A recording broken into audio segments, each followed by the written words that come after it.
हा. आज आपण नाथनगर नागोबाची वाडी इथे आलो असता काही शेतकऱ्यांना आपण मल्टीप्लायर दिलेलं होतं. त्या मल्टीप्लायरचा रिजेक्ट कसा आला आपण हे त्यांच्याकडूनच विचारूया. सर नमस्कार. तुम्हाला मल्टीप्लायर आपलं तुमचं नाव सांगा आधी. काय? मी जितेंद्र जनार्दन टोकणे, राहणार नागोबाची वाडी. आम्हाला सगळ्यात सुरुवातीला माहिती दिली वायरदाजीनी आणि त्याच्यानंतर या अर्धडनी माहिती दिली तुम्हाला. तर ते वापरा तर मी आणलं उसाला हाणलं. पण अर्ध्या उसा म्हणजे 4 निशे उसाला हाणायचं राहिलं आणि ते राहिलं म्हणून वायाला जाईन म्हणून मी भेंडीला हाणलं. भेंडीला हाणल्यामुळे 2-3 फवारण्या झाल्या त्याच्या बाकीच्या औषधात चालू.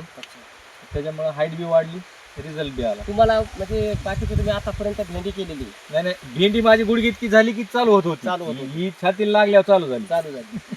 आणि तुम्हाला दरवर्षी म्हणजे भेंडीमध्ये ह्या भेंडीमध्ये दरवर्षीच्या भेंडीत ह्या भेंडीमध्ये मल्टीप्लायर भेंडीची हाईट जास्त वाढली आणि माल लागायला उशीर झाला. म्हणजे जास्त वाढल्यावर माल लागला. पहिले गुडघ्यापर्यंत माल लागत होता.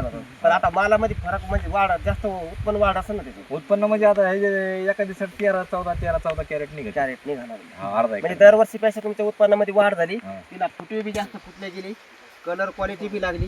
फुटवे जास्त असल्यामुळे आणखी बी भेंडीमध्ये वाढ झालेली. ओढणं होणार नाही अशी भेंडी. भेंडी पण सरळ आहे ना, असे हे नाही वाकली नाही. कारण की काही काही जागा असं होतंय की भेंडी वाकली होती आणि हे कसं आहे की ह्यानी भेंडी टाईट माल टाईट निघतो एकदम सरळ.